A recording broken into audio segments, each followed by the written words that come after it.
Let's do this one more time. This one's 1099A. We can't seem to get past the questions, and I really want to do that before this Zoom meeting starts. So I'm going to do some more on the 1099A and try and get past a little of this confusion and everything, these questions that everyone's has. So I'm going to straighten them out the best I can, the ones that I can remember while I'm going along with this. Okay, guys, here we go again. First off, this right here is a 2014, okay? This was used a long time ago when I did the lien securities, okay? Now, these lien securities are going to have absolutely nothing to do with what you guys are trying to do right now, okay? These lien securities have to do with the conditional acceptance. You'll learn more about this as we get into the conditional acceptance. And what a conditional acceptance will do is it will notice the individuals that are messing with you, that this is coming down the line. These lien securities are coming down the line. Forget about the lien securities, okay, everybody? Forget about the lien securities for right now. I'll straighten this all out as we go. Down here in the description box is the description of what you're going to try and purchase through the trustee. The person, the car.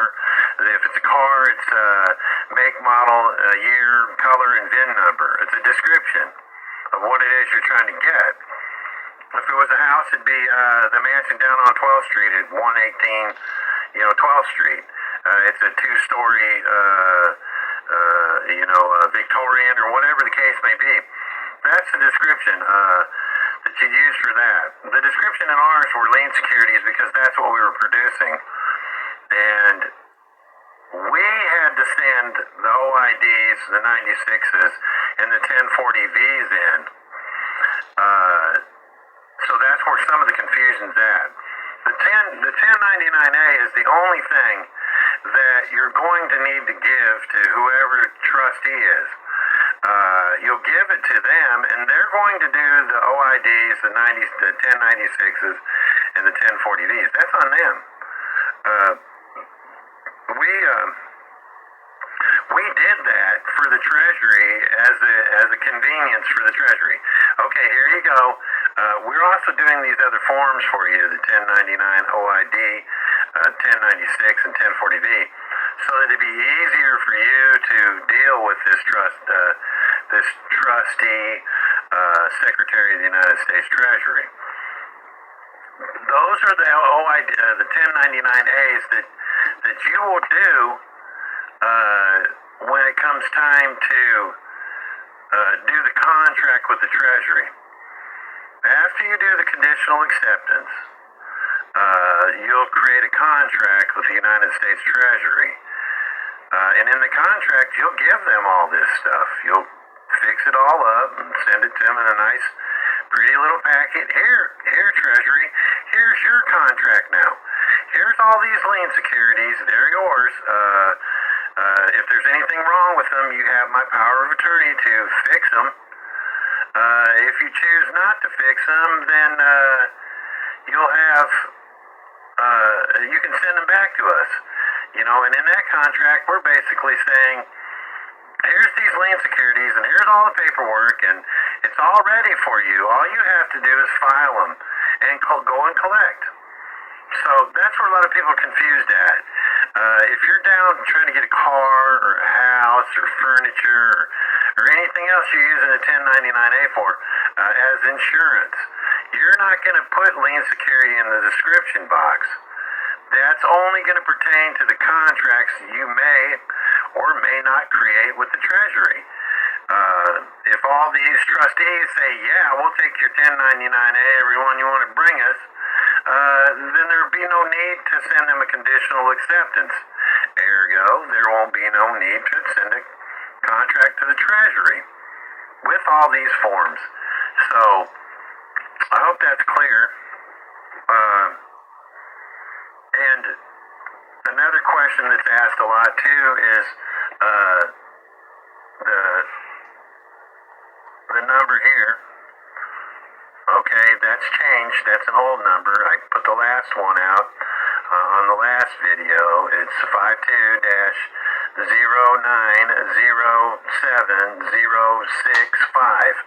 Okay, that's the new FIN number for the Treasury. Over here you'll see is the Social Security number. Yes, you do put the dashes in between it. You don't have to. You can put them all without a dash. You can put the first two numbers and then a dash, just like they're doing with the FIN number here, right? Any one of those three ways, it's gonna go through. I don't know exactly where y'all getting that from, what kind of process that some guru out there's probably said, well, you got to do it like this, this, or that. It doesn't matter as long as you get all those numbers on that line where you see the little yellow thing, little post-it note blocking out the Social Security Sesticate Trust number for the all caps name Christopher Allen Hauser. And if you'll notice up in here too, that's the Treasury's address.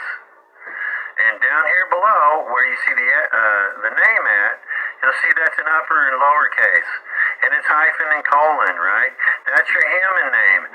That's going to be your Hammond address. The thing down here at the bottom, that right there is the account number that I created for each and every one of these 15 and 12 lien securities. That's mine. If you're going to put an account number in there, it's going to be for you trying to pay off a mortgage. That mortgage has an account number. If you're going to pay off a car, that car has an account number. That's the number that you'll put in there in the lower left-hand side of the 1099-A. Okay? A lot of people have had a question about this. The address up here to the Treasury, right? If you'll see that, it says United States Treasury, right? And it'll say 1111 Constitutional Avenue. If you look up 1111 Constitutional Avenue, what you're going to get is the IRS's address. One of the questions is why is it saying the Treasury when it's the IRS's address? Well, that's because inside the IRS, they have a liaison, a Treasury liaison office.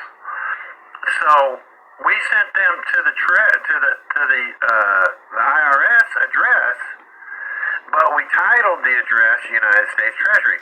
That's so it goes into the office of the liaison at the IRS. It makes it super easy. Instead of carrying it down the street from 1500 Constitutional, it goes right to the liaison's office. He looks at it. He sends it right down the hallway to the IRS so they can start the collection process. Okay? That's why it's 1111, folks. That's why it's 1111. Whenever you fill out one of these, if you get 20 of these from the Treasury, you're going to get them in the year that's prior to the year you're using them. If you got them in this year, they're going to say 2020 on them. After the first of this year, and you get in 2022, the ones that you're going to get then are 2021. Okay, you're going to use them prior to the year before.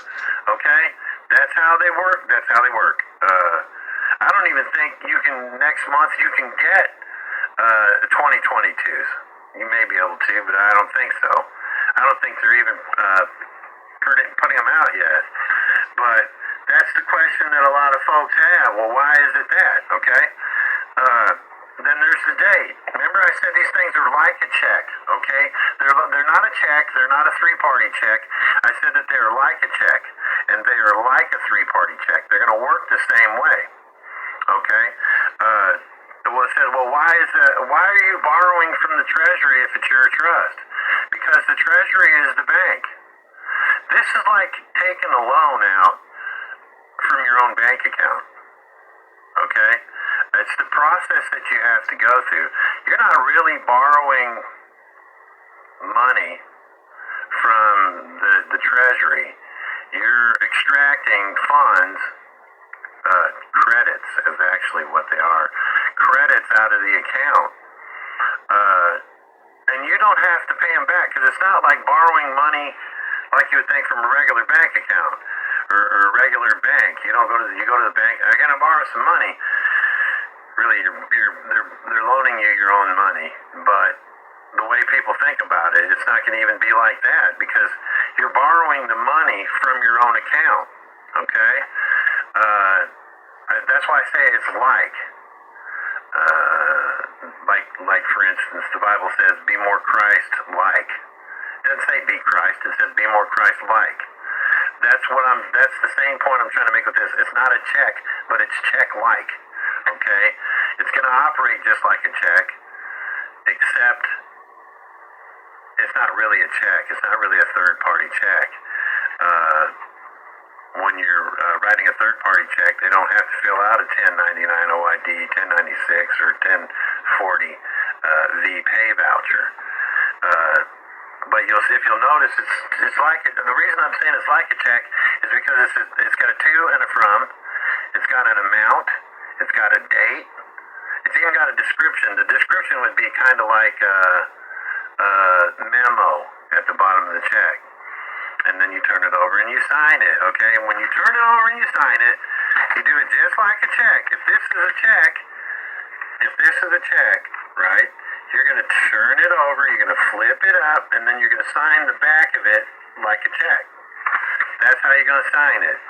I showed an example of how it was on another one that I had, another video that I put out there. And then there's the amount. Right? You see the amount is $4 million. You notice there's no commas or anything like that because the machine's going to read this. These are readable. These are scannable. That's why you can't print these off the internet. You have to get them from the IRS because these things will be, there's photocopy or they're carbon copy. And one of the last, I think, questions everybody has is, it says, do not cut or separate form from this page. And do not cut or separate form from this page, okay? Well, you're going to get, you're the borrower, so you're going to get one of the copies that's in between. I think it's, I don't know, I think it's a B. And they're perforated, right? Look, man, if there's an issue, if people can't decide whether or not they want to cut this, ours said in the 2014, I don't know if you can see it in this photocopy, but in the originals from 2014, they were perforated completely through. And you could separate them. But they still said, if you notice, they still said, do not cut. Okay? We weren't cutting them. They're perforated and we're tearing them apart. But I don't think it matters either way. If you're only going to use one and you're only going to use one, if you're buying a car, and you send two, who knows, man? They may take the bottom ones because you didn't fill them in and put them in a shredder. They may take the bottom ones and create two more 1099As. So you're getting a $100,000 car, and they're getting $200,000 in 1099As. Who knows? Who cares? Who cares? Have at it, brother. Get the money. Just bring me my car. One of the guys I talked to today, he went to the dealership, and the guy was like, "Oh yeah, man, I used to do this, and with homes, I used to do homes, so I know about this. I know I'm the trustee in the trust, and I've done this with mortgages and things, and so he's like, I understand it, but then he said." The dealers told the salesman told him, or his car, the general manager said, just bring me proof that you're the beneficiary of the trust. And I don't know if he was confused or whatever, however it went down, but if I would have been there, I would have been, okay, you want proof that I'm the beneficiary of the trust? I'd have whipped the Social Security card out and said, here it is. I think what the guy was thinking was, dude, the guy that was acting as a beneficiary went down and said, I got this trust fund, and I'm the beneficiary of this trust. So automatically thought, oh, rich Uncle Joe done left this guy a trust fund. And that's what rich people do. They leave trust funds for, their nieces and nephews and children and stuff. And if I had a trust fund from rich Uncle Joe, and I went to the dealership and I said, look, I'm the beneficiary of a trust, and I want to get this new car. Okay, the dealer's like, yeah, I've done this before. We've done this kind of thing before with beneficiaries and stuff. Yeah, bring me proof that you have a trust fund, and and we'll get a hold of rich Uncle Joe, who's the trustee in the trust, and or whoever the trustee in the trust is. We'll get a hold of them, and they can write us a check from your rich Uncle Joe's trust fund. Rich Uncle Joe is really Rich Uncle Sam, okay? And if you want proof that I'm the beneficiary of the trust, if the birth certificate and the Social Security card isn't proof enough, the back of the Medicare card says beneficiary signature. So that may be a problem that you guys run into when you go to these dealerships. You need to be very clear about what is the trust? Who is the trust? Look, man, the Social Security account is the trust. I have one. You have one. Your lonely broom pusher here at the dealership, and the night watchman has a trust fund. You need to clarify that with these people when you're doing this, or they're just going to automatically assume that rich Uncle Joe done left you a bunch of money. That seems to be a problem. I have talked to people recently who have had dealerships accept their 1099As. So they get it. You're gonna run across, maybe 1 in 20 dealerships that are gonna go, yeah, I see this deal. I see what you're talking about. Even if they've never done it, they may see what you're talking about. That is the 1099A. I hope that I've answered enough questions about this document.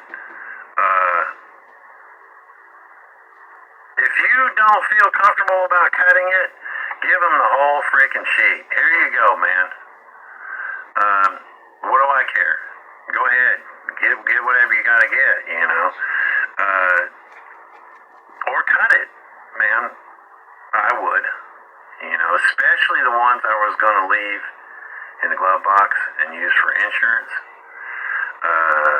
There's a couple folks out there right now that are doing the insurance thing. I'll keep y'all up on that as this goes. The Zoom meeting,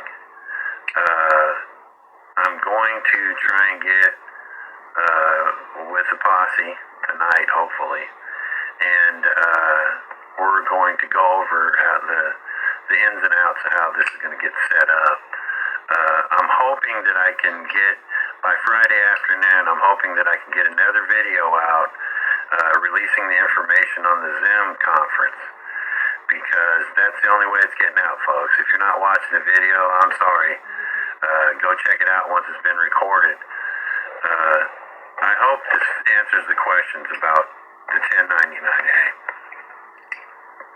because I want to get into the meat of this.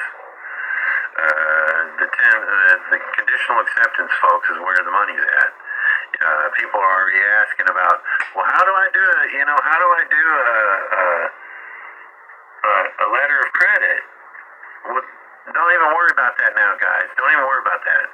You have to know that there's at least X amount of dollars in your trust before you can start writing letters of credit. Some people on here I'm getting messages from that are trying to do the 1099A. It's not going to work. it's not going to work for you. I can already tell it's you. You don't know enough about what it is that you're doing. That you're probably going to fail. And when you do, stick with it, man, because you just didn't do something right, or you didn't say something in the right way. We're going to work on all that because the 1090 getting turned down for the 1099A is a good way to get that conditional acceptance going. There's people with court issues. The challenge of jurisdiction, they're trying that. You got to realize what it is. If you're going to challenge jurisdiction, you have to know what you're doing. I hope I can get into that a little later, maybe in another video, how to go in there and deal with these clowns when you have to. And you do, because if you don't, they're going to come gunning for you. Cops are killing people these days, man. Don't give them a reason to. Go in there, with a special appearance and challenge your jurisdiction because they don't have it. If they had it, then they wouldn't need lawyers to get it. That's what lawyers do. They grant jurisdiction for the court. But I'll get into that in a later video. But for tonight, I hope this answered all the questions from the 1099A, so we don't have to kill an hour or two of that time. There is Zoom. There's a Zoom account open that you can go to. It's titled Christopher Hauser Chat Group. Get in it and start, networking. Like I said, I'll get something out probably Friday night. I'll get something Friday afternoon out. So you'll have better than 24 hours to get ready for this Zoom meeting and figure out where you got to go for it. Please, don't anybody get in the Zoom meeting before it's time. I don't want to blow this account. From what I understand, there's only 1,000 people. I've already got 360 people on the email list.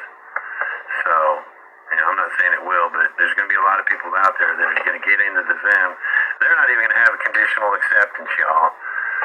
So, but all y'all that's ahead of the curve, you're watching these videos, I pray for y'all. I hope that we all get together in this thing really soon. And I hope that my time will be slacked up a lot more to where I can talk with y'all one-on-one. But for now, y'all, peace. Have a good night.